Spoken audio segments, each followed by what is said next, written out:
किसी के मन में इन विषयों से संबंधित अगर आ रहा हो, बीच में बोलने का मन भी कर रहा हो, तो आप बीच में मेढक की भांति उचक सकते हैं। मैं निवेदन कर दूं कि हमारे बीच में चिकित्सा के पेशे से लेकिन वरिष्ठ समाज सेवी डॉक्टर अभिषेक जैन जी बैठे हुए हैं, जो सुधा सेवालय के माध्यम से गरीब असहायों की मदद कर रहे हैं, सहायता कर रहे हैं। उनके मन में कुछ प्रश्न हैं, हम ऐसे समाज सेवी का। अच्छा, आप लोग जो सामने बैठे हैं, आप लोगों को आनंद आ रहा है ना? तो हिंदू राष्ट्र ऐसा ही बनना चाहिए, ऐसे में दिक्कत तो नहीं है? तुम बनवाना चाहते हो तो क्यों इतना चुप बैठे हो? जी डॉक्टर साहब प्रणाम। जय श्री राम। प्रणाम गुरु जी। प्रणाम। मेरे आपसे 2 सवाल रहेंगे। पहला तो एक प्रश्न कर लीजिए पहले पर, जो आपको उचित लगे, फिर आपके पास दोबारा भी आएंगे। मीठी गोली बीच बीच में लेते रहना चाहिए। सनातन को बहुत से जातियां अपनी छोड़ के जा रही हैं, क्योंकि उनको आप निम्नता। उस तरफ भी देख सकते हैं। सनातन को छोड़कर बहुत सी जातियां जा रही हैं।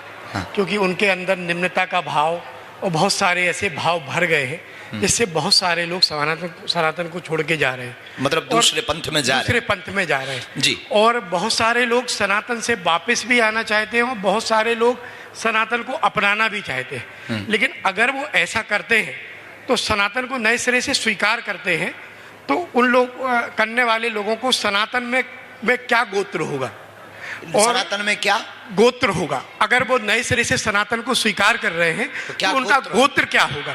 क्या आप उनका स्थान क्या होगा? क्या आप अन्य पूर्व ऋषियों के भांति अपने लिए उनके लिए नए गोत्र की स्थापना करेंगे, जिससे भविष्य में उनके पुत्र पुत्रियों का विवाह व संस्कार में कोई समस्याओं का सामना न करना पड़े? बहुत सुंदर प्रश्न, बहुत गजब प्रश्न। और यही हो गया पूरा?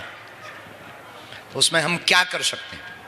पहली बात तो आपके इस प्रश्न को हम बहुत हृदय से स्वागत करते हैं कि जो भी सनातन में आना चाहते हैं उनका वेलकम। दूसरी बात, सनातन में आने की आवश्यकता ही नहीं है, जो जहां है वो सनातनी है, ये मान लें। तीसरी बात, सनातन व्यापक है, और अगर वो वापस आते हैं तो आपने कहा कि उनकी रोटी बेटी का क्या होगा, शायद आप ये कहना चाहते हैं। अगर कोई सनातन में घर वापसी करता है तो उनकी रोटी बेटी का क्या होगा?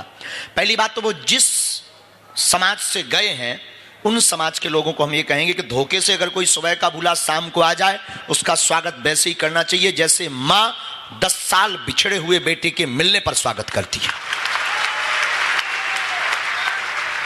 उसी प्रकार उस समाज और जाति के लोगों को, फिर भी कहना सरल है, इसको चरित्र पर उतारना बहुत कठिन है।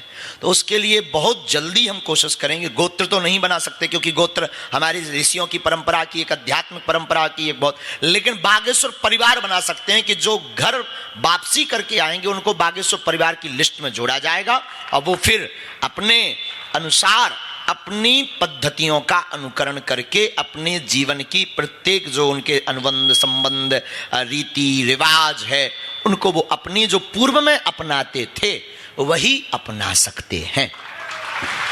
एक इसमें और हम आपको बहुत अच्छी बात बता दें जानकारी के लिए, किसी को अपने दादा परदादा के बारे में अगर पता नहीं है तो प्रयागराज जावे, वहां क्या निकलो आवे? सिजरा। प्रयागराज में पंडों के पास में 8-8, 10-10, 20-20 पीढ़ी पुराना सिजरा रखा हुआ है। किसी को गोत्र पता ना हो, दादाओं का नाम पता ना हो, बीच में कुछ अलग नाम लिख गया हो, पहले कुछ और था, तो वो लोग अपना सिजरा निकलवा सकते हैं, जिसमें उनका पता लग जाएगा कि वो कौन है। और फिर उस जाति में देखो, भारत में सबसे बड़ा कैंसर का जहर है जातिवाद वर्तमान में। इसीलिए हमने ये मंच तैयार किया है कि वर्तमान भारत को अगर समृद्ध बनाना है तो जातिवाद, पहले भी जातियां थी परंतु जातिवाद नहीं था, अब जातिवाद से हटकर हम सब हिंदू एक हों। धन्यवाद, बैठिए।